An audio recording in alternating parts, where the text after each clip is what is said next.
Hello प्यारे साथियों, Vimlesh coaching classes में आप सब लोगों का स्वागत है। आज इस क्लास में हम आपको जो है कि हिंदी भाषा के 30 महत्वपूर्ण प्रश्नों का टेस्ट कराने जा रहे हैं।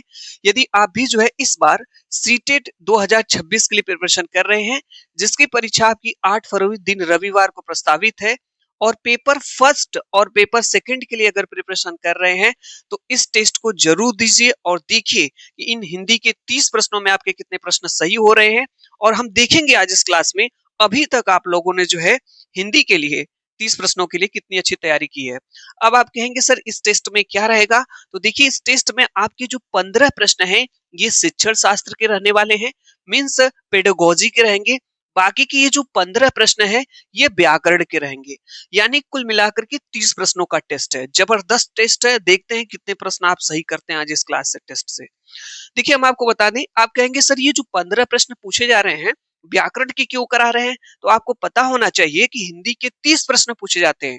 उन 30 प्रश्नों में आपके जो 15 प्रश्न होते हैं ये आपके शिक्षण शास्त्र पेडागोजी से पूछे जाते हैं। बाकी 15 प्रश्न में जो है आपका काव्यांश और गद्यांश के प्रश्न पूछे जाते हैं, जिसमें से सीधे आपके 5 से 6 प्रश्न आपके जो है व्याकरण से पूछे जाते हैं। नहीं अगर विश्वास है तो पेपर उठा करके देख लीजिए सीटेट का, उसमें हर बार हर गद्यांश और काव्यांश में जो है आपका जो है वहां प्रश्न संधि से पूछा गया, समास से पूछा गया, आपका विलोम शब्द पूछ लिया गया, पर्यायवाची शब्द पूछ लिया गया, समानार्थी शब्द पूछ लिया गया। इसीलिए हमको करा रहे हैं और देखते हैं कितने प्रश्न सही करते हैं और अभी तक आप लोगों ने कितनी अच्छी प्रिपरेशन की है। इस प्रश्न को पढ़िए और ऑप्शंस को पढ़िए, लेकिन हमसे पहले आप आंसर देने का प्रयास करेंगे। चलिए, तो यहाँ भाषा शिक्षण और पेडागोगी के पहले 15 प्रश्नों का हम टेस्ट स्टार्ट कर रहे हैं। प्रश्न क्या है यहाँ पे? भाषा अर्जन और भाषा अधिगम में मुख्य अंतर क्या है? प्रश्न ध्यान से समझिए। भाषा अर्जन यानी भाषा अर्जन और भाषा अधिगम में क्या अंतर है? पहला ऑप्शन है, दूसरा है, तीसरा है, चौथा है। चलिए ऑप्शंस को पढ़ लेते हैं। पाठ्य पुस्तकों के अभ्यास, स्वाभाविकता और सहजता, भाषा के नियम याद करना, लेखन का अभ्यास। आप लोग बताएं इसका क्या आंसर होगा? मन में सोच लेना है आंसर, ठीक है? इससे ही पता चलेगा आप कितने प्रश्न सही कर पा रहे हैं। चूंकि लाइव क्लास नहीं है, लाइव क्लास हम 9 बजे लेते हैं डेली जो है शाम को। ये टेस्ट उसी क्लास में हम कराने वाले थे, लेकिन किसी कारणवश जो है साउंड इशू था, इस वजह से नहीं करा पाए। ठीक है, चलिए इसका आंसर आप मन में सोच लें। हर प्रश्न को हमारे साथ पढ़ना है, ऑप्शंस को पढ़ना है, लेकिन हमसे पहले मन में ऑप्शन सोच लेना है। आपको पता चल गया होगा सर इसमें से 4 ऑप्शंस कौन से होंगे? पता चल गया? हाँ सर, सोच लिए कौन सा ऑप्शन होगा। अब हम बता रहे हैं इसका जो राइट आंसर आपका हो जाएगा ऑप्शन नंबर बी हो जाएगा, स्वाभाविकता और सहजता। यानी भाषा अर्जन और भाषा अधिगम में मुख्य अंतर यही है, स्वाभाविकता और सहजता का। ठीक है, ये आपका पहला प्रश्न था। दूसरे प्रश्न पे चलते हैं। चलिए, ये दूसरा प्रश्न आपके सामने। प्राथमिक स्तर पर भाषा सिखाने का सर्वश्रेष्ठ तरीका है। प्राथमिक स्तर पर यानी अगर आप पीआरटी लेवल पे, अगर आप एक भाषा के टीचर हैं, एक हिंदी के टीचर हैं और बच्चों को आप भाषा सिखाना चाहते हैं, तो इसका सबसे अच्छा तरीका क्या हो सकता है? इन चारों ऑप्शंस में से आपको बताना है। पहला ऑप्शन, दूसरा ऑप्शन, तीसरा, चौथा। पहला ऑप्शन क्या है? बच्चों के साथ कविता गाना। क्या आप बच्चों के साथ कविता और गाना गा करके उनको भाषा सिखा देंगे? ये बेहतर तरीका होगा। दूसरा ऑप्शन है बच्चों को कहानी सुना करके। क्या आप बच्चों को कहानी सुना करके उनको जो है भाषा सिखा सकते हैं? ये सबसे अच्छा तरीका होगा। ठीक है, तीसरा है बच्चों को भाषा प्रयोग के विविध अवसर देना। क्या इसके माध्यम से जो है भाषा सिखा सकते हैं? अच्छा, डी वाला ऑप्शन है बच्चों को व्याकरण के नियम सिखाना। आप लोग बताएं इसका सही आंसर क्या हो सकता है? मन में सोच लेना है, टेस्ट का यही तरीका है। देखते हैं कितनी अच्छी तैयारी आप लोगों ने सीटेट 2026 के लिए किया है। यहाँ पे मन में सोचिए आप आंसर क्या हो सकता है। इन चारों ऑप्शंस में से आपने अपने मन में सोच लिया होगा कौन सा ऑप्शन है। अब हम बताते हैं इसका सही आंसर क्या होगा। ऑप्शन नंबर सी अगर आपने मन में सिलेक्ट किया है तो ये सही हो जाएगा, बच्चों को भाषा प्रयोग के विविध अवसर देना। ठीक है, यही आंसर आपका सही हो जाएगा। अब आप कहेंगे सर कैसे? ये भी तो बताइए। बता रहे हैं, ध्यान से सुनिएगा। यहाँ पे जो प्रश्न पूछा है, प्राथमिक स्तर पर भाषा सिखाने का सर्वश्रेष्ठ तरीका पूछा है। सबसे बढ़िया तरीका इसमें से कौन सा होगा? तो सबसे बढ़िया तरीका यही है कि बच्चों को भाषा प्रयोग के लिए जो है विविध अवसर देना। हम आपको जो है कि हिंदी के टैग वर्ड्स, यानी जो टैग वर्ड्स होते हैं, पॉजिटिव टैग वर्ड्स और निगेटिव टैग वर्ड्स, उसके आधार पे ही ये प्रश्न सही कर लेंगे आप, अगर हमारी क्लास देखे होंगे तो। हमने आपको बताया है यदि किसी ऑप्शन में विविध शब्द, विभिन्न शब्द और संदर्भ शब्द या अवसर शब्द आता है, ये ऑप्शन, ये सीटेड के पॉजिटिव टैग वर्ड्स होते हैं, ये ऑप्शन आपके सही होते हैं। ठीक है, यहाँ पे देखिएगा बच्चों के साथ कविता गाना, टीचर जब शिक्षक बच्चों के साथ कविता गाना गाएगा तो वहां पे जो है कि भाषा तो बच्चे कुछ ना कुछ सीखेंगे, ऐसा नहीं है कि नहीं सीखेंगे। बच्चों को कहानी सुनाएंगे तो भी सीखेंगे। यहाँ पे बच्चों को भाषा प्रयोग के विविध अवसर देंगे, और यहाँ पे देखिए बच्चों को व्याकरण के नियम सिखाना, ये नेगेटिव ऑप्शन ये नहीं होगा। अब ये ऑप्शन क्यों होगा, ध्यान से सुनिएगा। मैंने आपको बताया था बच्चा जिस कार्य में किसी चीज में इन्वॉल्व है, कोई चीज करके अपने से बच्चा सीख रहा है, तो वो ऑप्शन बेस्ट होता है। तो यहाँ पे देखिए बच्चों को भाषा प्रयोग के विविध अवसर देना, ऐसे अवसर, ऐसे अपॉर्चुनिटी लाना जिसमें बच्चा क्या हो, शामिल हो, तो ये ऑप्शन आपका सही हो जाएगा। तो टैग वर्ड से भी सही हो गया, ऐसे भी सही हो गया। अगर मेरी टैग वर्ड्स वाली क्लास आप देखे होंगे सीटेड ट्रिक की, तो जाकर के नहीं देखें तो जाकर के देख लीजिएगा, सभी प्रश्न आप सही कर लेंगे इस क्लास से, अगर उस टैग वर्ड्स को देख करके आएंगे तो।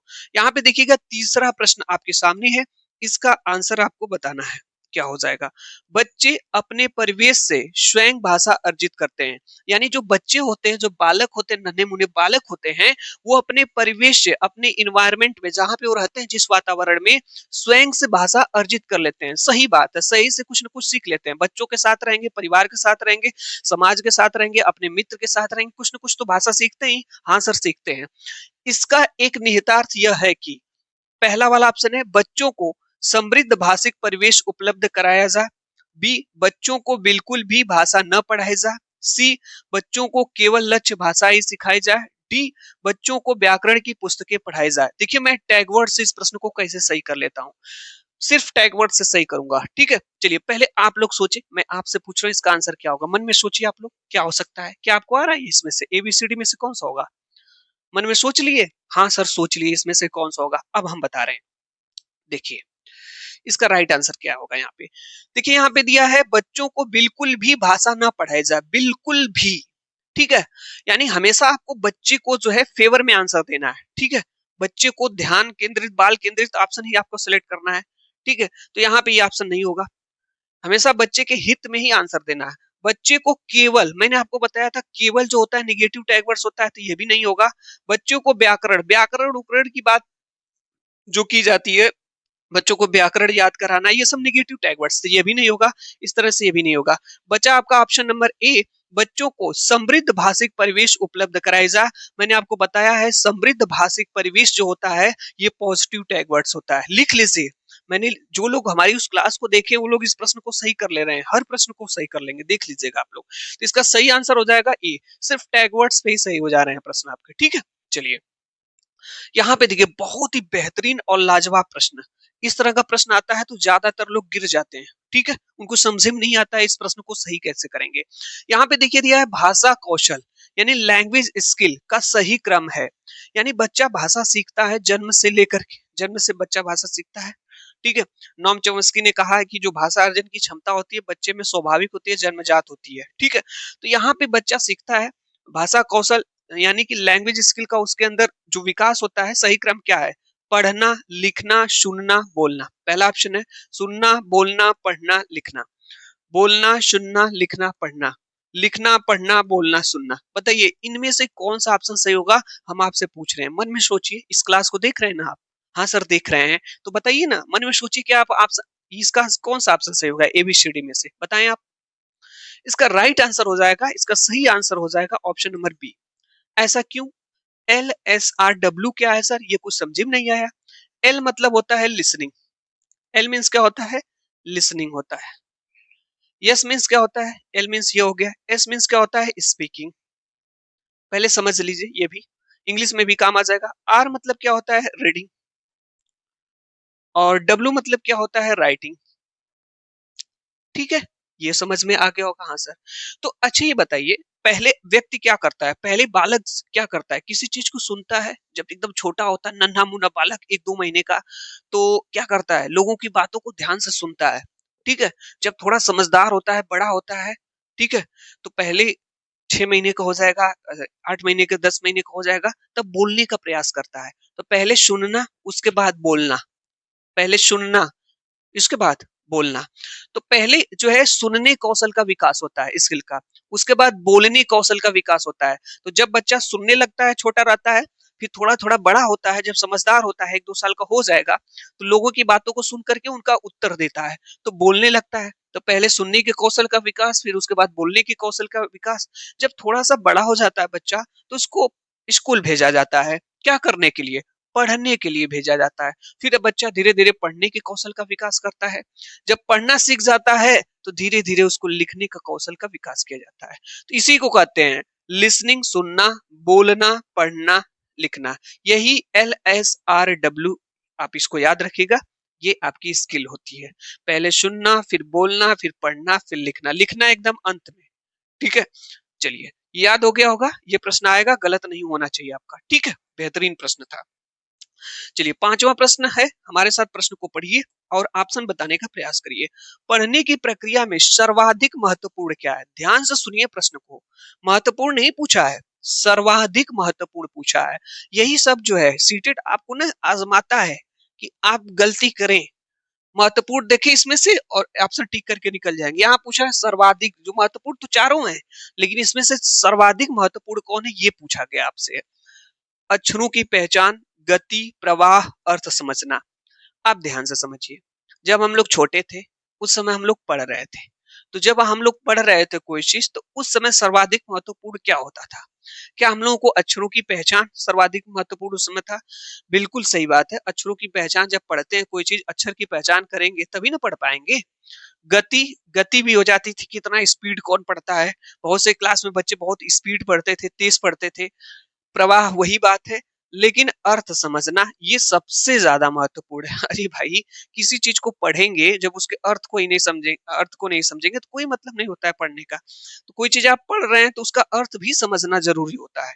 तो सबसे ज्यादा जो है पढ़ने की प्रक्रिया में सबसे ज्यादा महत्वपूर्ण होता है आपको उसके मीनिंग को अंडरस्टैंड करना, उसके अर्थ को समझना, ये जरूरी होता है। ठीक है, बाकी पढ़ने में आपके अक्षर की पहचान हो जाती है, गति प्रवाह का भी ध्यान देते हैं हम लोग हैं, लेकिन सबसे ज्यादा इंपॉर्टेंट होता है अर्थ समझना होता है। चलिए नेक्स्ट प्रश्न पे चलते हैं। 6वां प्रश्न है, लेखन कुशलता का विकास करने में सबसे कम महत्वपूर्ण है। ये सबसे कम, सबसे ज्यादा, सबसे महत्वपूर्ण, इस तरह का प्रश्न अब एग्जाम में पूछता है। महत्वपूर्ण देखिए सब है, लेकिन यहाँ देखिए पूछा क्या, सबसे कम महत्वपूर्ण है। तो महत्वपूर्ण है इसमें, लेकिन उसमें से भी सबसे कम की बात किया है। अब प्रश्न समझ लीजिए भाई। लेखन कुशलता का विकास करने में, लेखन कुशलता का मतलब समझ रहे हैं, लिखने के। अगर आप लिखने की स्किल का विकास करना चाहते हैं, तो इसमें से सबसे कम महत्वपूर्ण क्या है? पहला है प्रतिलिपि देखकर लिखना, दूसरा है अधूरी कहानी को पूरा करना, तीसरा है कहानी, कविता या कहानी को सृजनात्मक लेखन, और चौथा है आंखों देखी घटना को लिखना। इसका सही आंसर आपको आ रहा है कि नहीं आ रहा है? आप लोग बताइए, इन चारों में से कौन सा ऑप्शन सही होगा? मन में सोच लिए होंगे। और 6वां प्रश्न है टेस्ट का, देखते हैं कितने प्रश्न सही करते हैं। इसका राइट आंसर आपका हो जाएगा ऑप्शन नंबर फर्स्ट, प्रतिलिपि देखकर लिखना, ये सबसे कम महत्वपूर्ण है।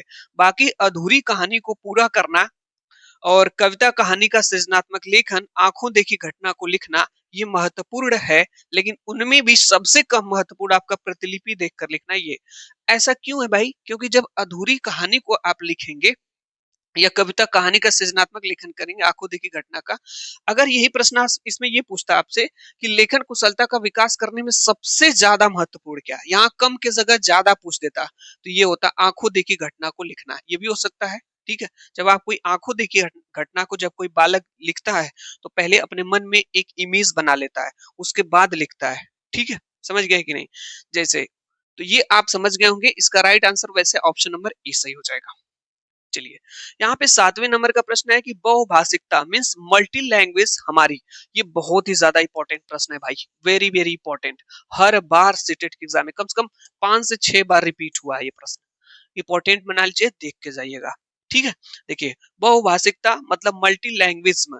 मल्टी लैंग्वेज क्या होता है? देखिए, बहु मतलब होता है बहुत सी, भाषिकता मतलब भाषा। जब कोई बालक या जब कोई बालक, जब कोई बच्चा बहुत सी भाषाओं को उसके अंदर ज्ञान होता है, या कोई ऐसा क्लासरूम या कोई ऐसा स्कूल जहाँ पे मल्टी लैंग्वेज को जो है प्रायिकता दी जाती है, तो बहुभाषिकता हमारी पहचान भी है और हमारी खालिस्तान, वह फिर उसके बाद खालिस्तान दिया अभिन्न अंग है। क्या हो जाएगा? तो जानते हैं यहाँ पे क्या हो जाएगा? इसका सही आंसर ऑप्शन नंबर फर्स्ट हो जाएगा, यानी हमारी सभ्यता का, यानी हमारी सभ्यता का और हमारी संस्कृति का। संस्कृति का लिख दे रहे हैं इसलिए याद रहे, दोनों स आपको याद रहे। देखिए यहाँ पे भी हमारी सभ्यता, हमारी संस्कृति का जो है अभिन्न अंग भी है। यानी बहुभाषिकता, जैसे हमारे जिस देश में हम भारत में रहते हैं और हमारे देश में बहुभाषिकता है, मल्टी लैंग्वेज बोली जाती है, बहुत सारी भाषाओं का प्रयोग है। ऐसा क्यों? ऐसा इसीलिए क्योंकि हमारी सभ्यता और संस्कृति का यह अभिन्न अंग है। ठीक है, इसीलिए कहीं पे देखेंगे मराठी है, तो कहीं पे तेलुगु है, कहीं पे तमिल है, कहीं भोजपुरी है, कहीं अ, अवधी है, ठीक है, कन्नड़ है, कई प्रकार की भाषाएं बोली जाती हैं। बिहारी है, बिहारी में भोजपुरी हो जाएगा आपका, ठीक है। तो ये भाषाएं ऐसा क्यों है? क्योंकि हमारी ये सब सभ्यता और संस्कृत का ही देन है, ठीक है, कल्चर का। चलिए, बाकी हिंदी तो हर जगह बोली जाती है। यहाँ पे देखिएगा 8वां प्रश्न आपका है, तो ये भी इंपॉर्टेंट है भाई। इसका आंसर आपको बताना है क्या होगा। दिया है, वाइगोस्की ने भाषा विकास के संदर्भ में किस पर सबसे अधिक बल दिया। यहाँ पे देखिए दिया है सबसे अधिक बल किस पे दिया है। सामाजिक अंतःक्रिया पर, पाठ्य पुस्तकों पर, अनुकरण पर, व्याकरण पर। आप लोग बताइएगा। मैंने अपने इससे पहले वाली क्लास में, मैं जो आपको ट्रिक वाली क्लास बताया उसमें मैंने 3 मनोवैज्ञानिक का नाम बताया था आपको पढ़ने के लिए। एक आपके लेव वाइगोत्स्की थे, दूसरे आपके जो है जीन पियाजे महोदय थे, और तीसरे आपके कोहलबर्ग हैं, ठीक है, और नॉम चॉम्स्की को। इन चारों मनोवैज्ञानिकों को आप पढ़ के जाइएगा, और सीटेट एग्जाम में इससे 10 से 15 प्रश्न आपके आते हैं। और इनके मैंने अपनी उस क्लास में टैग वर्ड्स भी आपको बताए हैं। तो यहाँ पे देखिए दिया है, वाइगोस्की ने भाषा विकास के संदर्भ में किस पर सबसे अधिक बल दिया। तो आप लोग सोच लिए होंगे इन चारों ऑप्शंस में से कौन सा ऑप्शन सही हो जाएगा। इसका राइट आंसर आपका हो जाएगा सामाजिक अंतःक्रिया पर। इन्होंने सबसे ज्यादा बल दिया सामाजिक अंतः क्रिया पे, ठीक है, इसका राइट आंसर हो जाएगा। चलिए ये लीजिए प्रश्न, इसका आंसर आप लोग बताइएगा। 9वें नंबर का प्रश्न है कि भाषा की पाठ्य पुस्तक में ऐसे पाठ होने चाहिए जो, पहला ऑप्शन, दूसरा, तीसरा, चौथा, केवल व्याकरणिक नियमों पर आधारित हो। तो मैंने आपको बताया केवल वाले जो होते हैं निगेटिव टैग वर्ड्स होते हैं, ये वाला नहीं होगा। बच्चों के परिवेश से जुड़े हैं, हो सकता है बहुत छोटे हों, केवल, यहाँ पे भी केवल आया, इस तरह से भी नहीं होगा। यहाँ पे बहुत छोटे हों, ये भी नेगेटिव नहीं होगा। ऑप्शन नंबर बी करेक्ट हो जाएगा, बच्चों के परिवेश से जुड़े हों। हमने कहा ना, बालक से अगर कोई भी चीज जुड़ी है, कुछ भी जुड़ा है बालक से रिलेट करके, कोई भी पॉजिटिव चीजें निकल करके आ रही हैं ऑप्शन में, तो डेफिनेटली आपका वही वाला ऑप्शन सही होगा, उसी वाले ऑप्शन को आप सेलेक्ट करिएगा। यानी बच्चे के परिवेश से जुड़े हो, ये वाला ऑप्शन आपका सही हो जाएगा, ठीक है। चलिए 10वां प्रश्न आपका यहाँ पे है कि सतत और व्यापक मूल्यांकन सीसीई का मुख्य उद्देश्य क्या है। ये जो सतत और व्यापक मूल्यांकन सीसीई बच्चों का मतलब होता है, इसका मुख्य उद्देश्य क्या है। बच्चों को उत्तीर्ण अनुत्तीर्ण श्रेणी में डालना, बच्चों को फेल और पास करना, क्या ये इसका मुख्य उद्देश्य है। बच्चों की कमियां निकालना, यानी बच्चों की कमियां निकालना ये उद्देश्य है। यह जानना कि बच्चे ने क्या और कैसे सीखा है। और डी वाला है केवल परीक्षा लेना। तो हम आपको बता दें, निगेटिव टैग वर्ड्स आपका केवल है यहाँ, इसलिए वाला ऑप्शन आपका नहीं होगा। बच्चों को उत्तीर्ण अनुत्तीर्ण श्रेणी में डालना, ये भी नहीं होगा। और बच्चों को कमियां निकालना, कमियां निकालना मैंने कहा ना, बच्चे के फेवर में आंसर देना। बच्चा गलती कर रहा है फिर भी उसको सही करिए। यहाँ बच्चों को कमियां निकालना, ये आपका जो है गलत है। बच्चे को भगवान मान करके ही आंसर देना आपको, ठीक है। ऑप्शन नंबर सी सही हो जाएगा, यह जानना कि बच्चे ने क्या और कैसे सीखा है। जब बच्चों का सतत और व्यापक मूल्यांकन किया जाता है, तो उससे यही जानने का प्रयास किया जाता है कि बच्चे ने क्या और कैसे सीखा है। और सीसीई में क्या होता है कि शिक्षक को जो शिक्षण विधियां होती हैं, जो शिक्षक की होती हैं, जो वो बच्चों को पढ़ाते हैं, उसमें इम्प्लीमेंट किया जाता है, उसमें सुधार, उसमें बदलाव किया जाता है, कैसे बेहतर तरीके से बच्चों को पढ़ाया जा सकता है। यानी सतत और व्यापक मूल्यांकन से दो चीजें होती हैं। एक तो एक शिक्षण विधियां जो टीचर पढ़ाते हैं, वो अपने अंदर बदलाव करें, अपनी शिक्षण विधियों को बदलें, बेहतर तरीके से बच्चों को पढ़ा सके। दूसरा आपका ये होता है, इससे ये होता है कि बच्चे ने क्या सीखा है और कैसे सीखा है।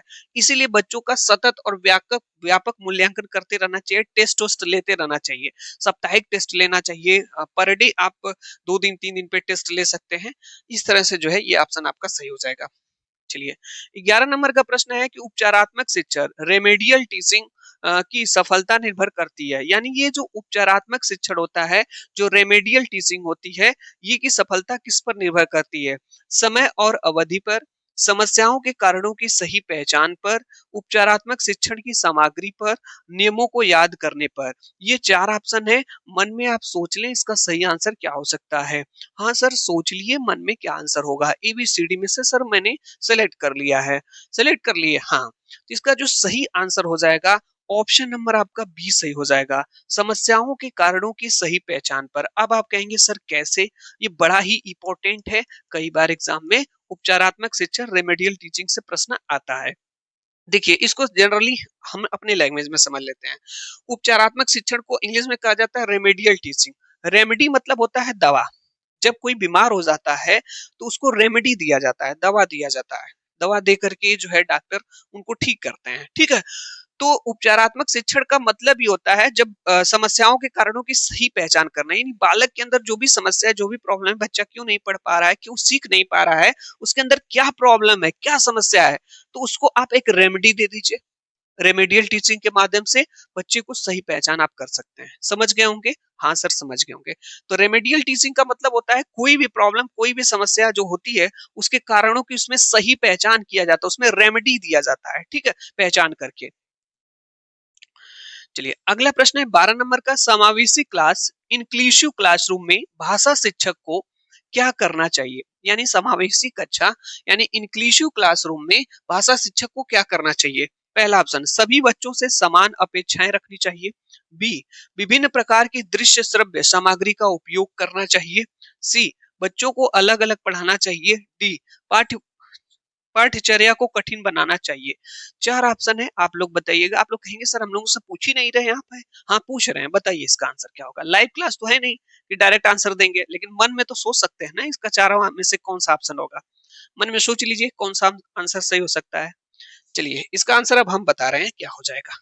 देखिए इसका इसका जो राइट आंसर हो जाएगा ऑप्शन नंबर बी सही हो जाएगा। विभिन्न प्रकार की दृश्य श्रव्य सामग्रियों का उपयोग करना, यही आपका जो है, यही समावेशी कक्षा जिसे इंग्लिश में इंक्लूसिव क्लासरूम कहते हैं, में भाषा शिक्षक को यही करना चाहिए।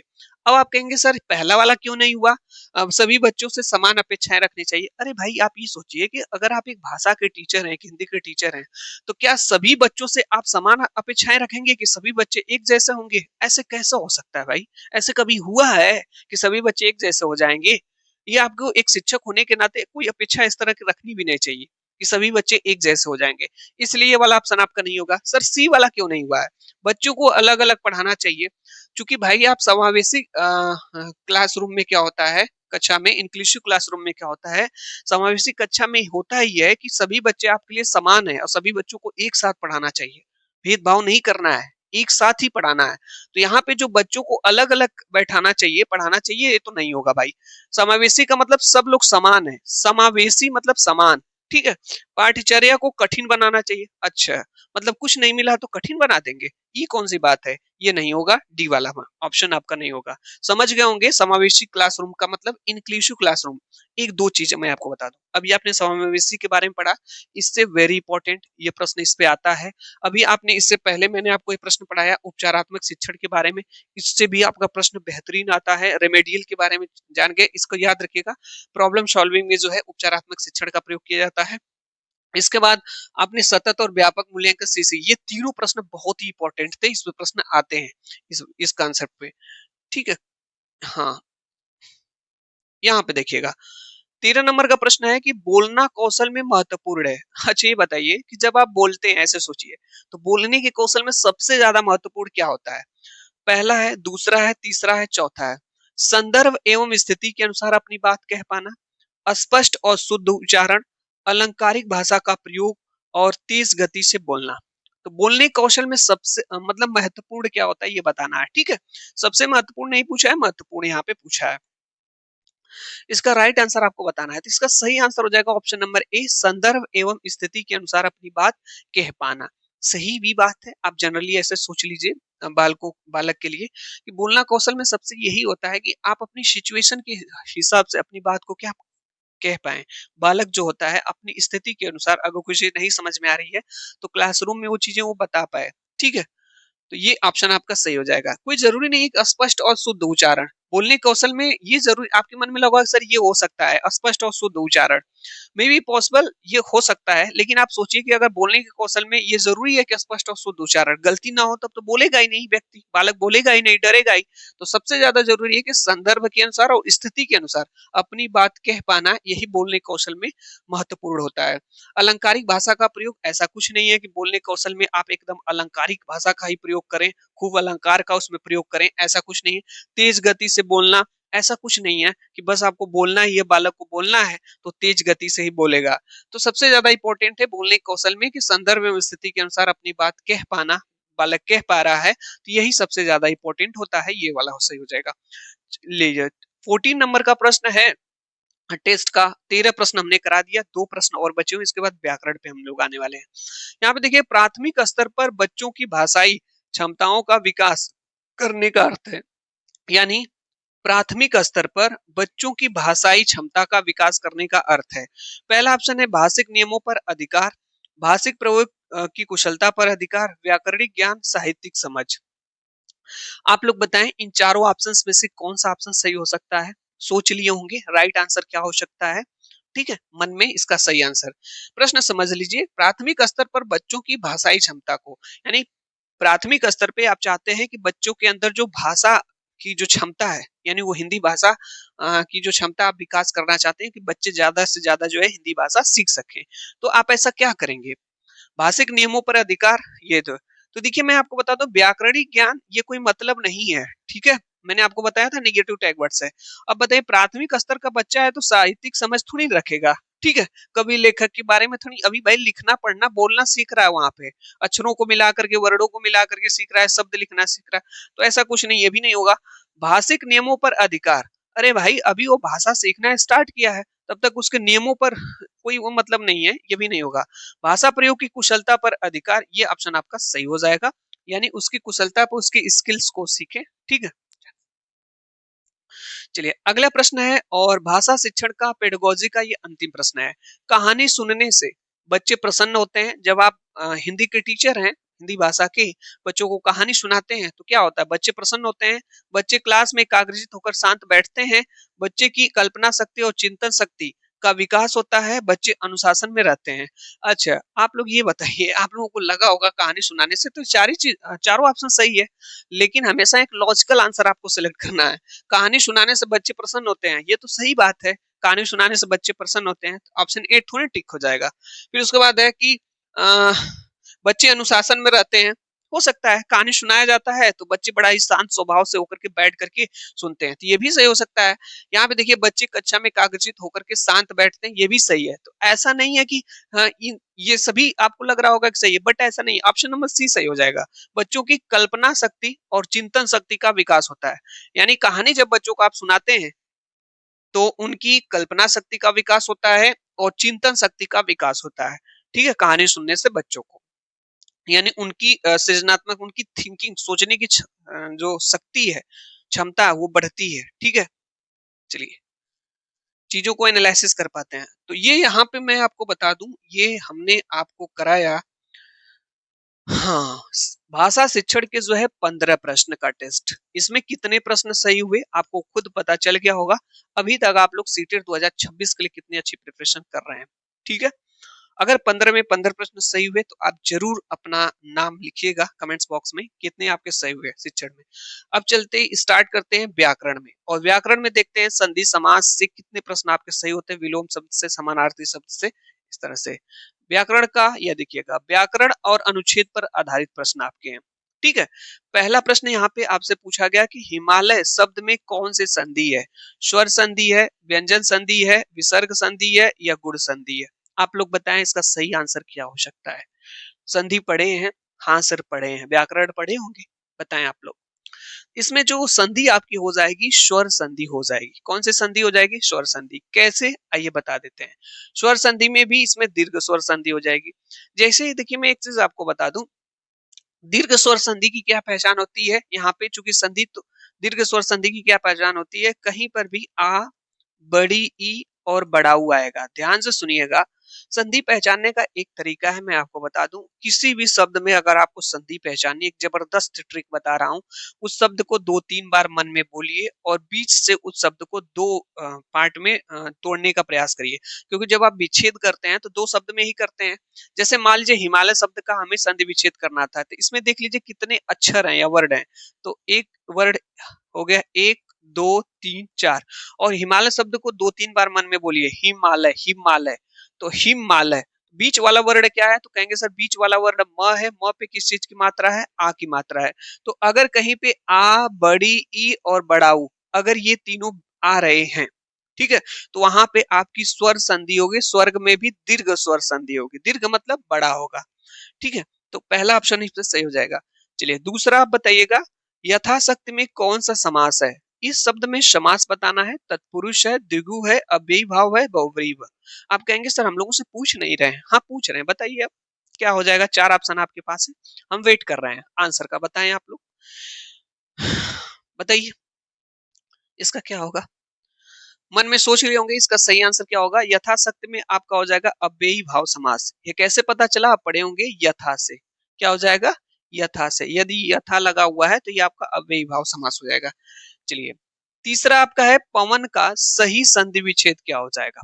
पवन का सही संधि विच्छेद पूछा है, यहाँ पे देखिए संधि विच्छेद आपसे पूछा है, क्या हो जाएगा। तो देखिए पवन शब्द को 2 या 3 बार मन में बोलेंगे। तो देखिए इसमें रूल आपका क्या है कि ये जो पवन शब्द है ना, इसमें आपकी अयादि स्वर संधि है। कौन सी संधि है, अयादि स्वर संधि आपकी है। अयादि स्वर संधि की पहचान क्या है, पहली बात कि इसमें 3 अक्षर रहते हैं। कितने अक्षर रहते हैं, 3। देखिए 3 अक्षर है, प व न, ठीक है। दूसरी इसकी ये पहचान है कि इसमें अय, आय, अव या आव, इन चारों का भाव आता है बोलने पे। जैसे आप बोल रहे हैं पवन, पवन, अव आ रहा है कि नहीं आ रहा है।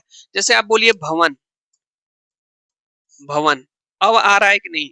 जैसे आप बोलिए नायक, नायक, नायक, आय आ रहा है कि नहीं आ रहा है। तो कहीं पे अय, आय, अव, आव, आय, या 3 अक्षर वाले शब्द, ये आपकी जो है अयादि स्वर संधि की पहचान होती है। तो ये कहेंगे सर यहाँ तो संधि पहचानना नहीं था, विच्छेद करना है, तो इसका सही आंसर आपको बताना है, क्या होगा, प प्लस वन, पो प्लस अन, पौ प्लस अन, पौ प्लस अन। तो इसका सही आंसर ऑप्शन नंबर बी हो जाएगा, पो प्लस अन हो जाएगा। संधि के लिए मैं आपको एक क्लास प्रोवाइड कर दूंगा, और संधि का कोई भी क्वेश्चन आपसे गलत नहीं होगा, ठीक है। चलिए अगला प्रश्न यहाँ पे चौथा है, व्याकरण का, निम्न में से कौन सा शब्द बादल का पर्यायवाची नहीं है। बादल का पर्यायवाची नहीं है, जलद, नीरद, वारिज, मेघ। यहाँ तो स्पष्ट लिख दिया गया, आंसर ही है। जो वारिज है कमल का होता है, जिसमें द लगा है, देखिए द लगा है यहाँ, तो मेघ तो बादल का ही है, और नीरद भी है, जलद भी है, ठीक है, द है। बाकी ये जो वारिज है ना, ये कमल का होता है, ठीक है। इस तरह से वारिज जो है इसकी पर्यायवाची नहीं है, बादल का ये हो जाएगा। चलिए छोड़िए ये प्रश्न, आप बताइए, देखता हूं इस प्रश्न को सही कर लेते हैं कि नहीं। आगमन शब्द में कौन सा उपसर्ग लगा है। उपसर्ग से भी प्रश्न आपसे पूछा जाता है एग्जाम में। उपसर्ग में, आगमन शब्द में उपसर्ग लगा है, आ है, आग है, मन है, अ है। चारों में से कौन सा ऑप्शन सही होगा, मन में आप सोच लें क्या हो सकता है। इसका राइट आंसर हो जाएगा ऑप्शन नंबर ए, आगमन में आ हो जाएगा। ये आ जो है ना, ये उपसर्ग है। अब कहेंगे सर उपसर्ग क्या होता है, ये किसी शब्द के पहले लगता है, किसी शब्द के पहले लगता है, ठीक है। चलिए तो यहाँ पे देखिएगा आ हो जाएगा आपका। यहाँ पे देखिएगा बताना है, पढ़ाई शब्द में कौन सा प्रत्यय है। तो मैं आपको एक चीज बता दूं, आपको संधि पढ़ लेना अच्छे से है, और समास पढ़ लेना है, उपसर्ग पढ़ लेना है, प्रत्यय पढ़ लेना है, ठीक है। ये चारों टॉपिक्स तो पढ़ के ही जाइएगा, क्योंकि आपको ना जब पेपर आप देंगे ना, तो उसमें प्रश्न आएंगे जो काव्यांश और गद्यांश पूछा जाएगा। तो पढ़ाई शब्द में कौन सा प्रत्यय बताना है, पढ़ाई। भाई 2-3 बार मन में बोलिए। जैसे प्रत्यय क्या होते हैं, ये किसी शब्द के बाद में लगते हैं, अंत में लगते हैं। तो पढ़ाई शब्द को 2-3 बार मन में बोलिए, पढ़ाई, आई, आई, आई, आई, आया कि नहीं आया, आया सर। यहाँ पे आई इसमें प्रत्यय हो जाएगा, पढ़ाई में आई प्रत्यय आपका हो जाएगा। चलिए नेक्स्ट क्वेश्चन पे चलते हैं, ये रहा 7वें नंबर का प्रश्न। जो पहले कभी न हुआ हो वाक्यांश के लिए एक शब्द है, अपूर्व, अभूतपूर्व, अनुपम, अद्वितीय। आप लोग बताइएगा इसका सही आंसर क्या हो जाएगा यहाँ पे। तो इसका राइट आंसर चारों में से कौन सा हो जाएगा, पूछ लें आप लोगों से तब आगे बढ़ेंगे। आप कहेंगे सर पूछ ही नहीं रहे हैं, टेस्ट का क्या मतलब है? पूछ ले रहा हूँ। चलिए मन में सोचिए क्या आंसर हो सकता है? सर हम लोग सोच लिए हैं ऑप्शन नंबर बी होता है, यानी अभूतपूर्व हो जाएगा। जो पहले कभी नहीं हुआ उसे अभूतपूर्व कहते हैं। यहाँ पे देखिएगा, यहाँ पे एक पूछा गया मुहावरा से भी प्रश्न है। अंधे की लाठी मुहावरे का अर्थ है बहुत कमजोर होना, एकमात्र सहारा, बिल्कुल असमर्थ होना, लकड़ी की सहारे चलना। चारों में से कौन सा आंसर होगा? आप लोग सोच लें क्या हो सकता है राइट आंसर। अंधे की लाठी मुहावरे का क्या अर्थ होगा आप लोगों को बताना है। सर हम लोग बिल्कुल सोच लिए हैं, इसका राइट आंसर क्या होगा? सोच लिए? हाँ सर, ऑप्शन नंबर बी सही हो जाएगा, एकमात्र सहारा। अंधे की लाठी का मतलब एकमात्र सहारा हो जाएगा। नेक्स्ट क्वेश्चन सर ये रहा आपके पास, अस्थावर का विलोम शब्द क्या है? तो अस्थावर का सचल, चंचल, चेतन, जंगम। क्या आपको पता है इन चारों में से अस्थावर का विलोम शब्द क्या होता है? पता है कि नहीं? हाँ सर पता है, ऑप्शन बिल्कुल हमको दिख रहा है, बस टिक करिए ऑप्शन पे। ऑप्शन नंबर आपका डी सही हो जाएगा, जंगम। पता था कि नहीं? हाँ सर पता था। नहीं है तो याद कर लीजिए। नेक्स्ट प्रश्न टेस्ट का ये रहा आपके पास 10वां, शुद्ध वर्तनी का चयन कीजिए। Very very very important. कोई ऐसा एग्जाम नहीं जिसमें ये आया नहीं, ठीक है, सभी एग्जामों में ये प्रश्न आया है, बड़ा ही फेवरेट है। और देखते हैं कितने लोग इसका सही आंसर सोच पाते हैं। कवित्री कैसे लिखा जाएगा? चार ऑप्शन है आपके पास है, सोच लिए? गलत होगा तो समझ लीजिए इस प्रश्न के लिए आपके 3 नंबर काटेंगे हम, 3 नंबर। तो गलत नहीं करना है, इन चारों में से कौन सा सही होगा आपको बताना है। तो इन चारों में से सर कौन सा सही होगा? ऑप्शन नंबर बी सही होगा, ध्यान दीजिए ये हो जाएगा। कवित्री कैसे लिखा जाता है ध्यान से सुनिएगा। क व पे कोई मात्रा नहीं, य पे छोटी और त्र पे बड़ी। याद रखिए इस य पे छोटी रहता है और त्र पे व पे कोई मात्रा नहीं रहती है। ये आपका गलत है, ये भी आपका गलत है, ये भी आपका गलत है। ठीक है, समझ गए कि नहीं? कभी मन में आएगा कि सर ये सही हो जाएगा, तो ये सही नहीं है, गलत है। कव इत्री होता है, कव इत्री होता है, त्र पे बड़ी ई या व पे छोटी। गलत तो नहीं है? नहीं, एकदम सही है। चलिए 11 नंबर का प्रश्न है कि राम ने रावण को मारा, इस वाक्य में राम ने में कौन सा कारक है? तो कारक चिन्ह आप पढ़े होंगे, कारक चिन्ह के माध्यम से जो है आप कारक की पहचान होती है। तो कर्ता ने, यहाँ पे पूछा है राम ने, इसी में तो कर्ता कारक हो जाएगा। क्यों? क्योंकि जब आप ऐसे लिखते हैं कर्ता ने, विभक्ति चिन्ह इसका क्या है? ने है कि नहीं है? तो ये कर्ता ने, तो यहाँ पे ने जो आया है इससे हो जाएगा कर्ता कारक। नेक्स्ट प्रश्न यहाँ पे है कि जातिवाचक संज्ञा का उदाहरण है। गंगा है, हिमालय है, लड़का है, राम है। आप लोग बताएं जातिवाचक संज्ञा का इसमें से कौन सा उदाहरण है? चार ऑप्शन आपके पास दिए गए, देखता हूं कितने लोग इसका सही आंसर दे पाते हैं। राइट आंसर इसका क्या हो जाएगा? बेहतरीन प्रश्न, शानदार प्रश्न। देखिए गंगा जो है ये आपकी व्यक्तिवाचक संज्ञा है, हिमालय व्यक्तिवाचक संज्ञा है, राम व्यक्तिवाचक संज्ञा है, लेकिन लड़का जो है जातिवाचक संज्ञा है। ठीक है, व्यक्तिवाचक संज्ञा में किसी व्यक्ति, वस्तु, स्थान का नाम दिया जाता है। तो ये नाम है भाई, नदी का नाम, पर्वत का नाम, व्यक्ति का नाम, ठीक है, ईश्वर का भी नाम है भाई। ठीक है, चलिए लड़का आपका जातिवाचक संज्ञा हो जाएगा। नेक्स्ट प्रश्न है बहुत ही शानदार प्रश्न, वह धीरे धीरे चलता है, इस वाक्य में धीरे धीरे क्या है? विशेषण है, क्रिया विशेषण है, संज्ञा है, सर्वनाम है। चार ऑप्शन आपके पास है, मन में सोच ले आंसर क्या हो सकता है, पता है कि नहीं? जरा बताइए तो इसका आंसर क्या हो जाएगा? मन में सोच लिए? हाँ सर, इसका राइट आंसर हो जाएगा क्रिया विशेषण हो जाएगा। अब आप कहेंगे सर हम लोगों को कैसे क्रिया विशेषण पहचाने आपने, जरा बता दीजिए तो बताता हूं आप लोगों को। क्रिया विशेषण का कभी कोई प्रश्न ही गलत नहीं होगा, ये ट्रिक आप समझ लीजिए। अगर आपको क्रिया विशेषण वाक्य में पहचानना है तो सबसे पहले उस वाक्य में क्रिया को पकड़िए और उस क्रिया से जो है आप एक प्रश्न करिए। क्या प्रश्न करिए? कब का, क्यों का, कहाँ का, कैसे का, ये प्रश्न करिए। इतना प्रश्न करने के बाद इनसे जो उत्तर मिलेगा वही आपका हो जाएगा क्रिया विशेषण, क्रिया विशेषण हो जाएगा। कहेंगे सर बड़ा जबरदस्त ट्रिक बताएं, बिल्कुल जबरदस्त ट्रिक बता रहे हैं। आपको क्रिया विशेषण वाक्य में पहचानना है, सबसे पहले क्रिया को पकड़िए। जैसे वह धीरे धीरे चलता है, इसमें चलना क्रिया हो जाएगी। अब इससे प्रश्न करिए, कब चलता है, क्यों चलता है, कहाँ चलता है, कैसे चलता है।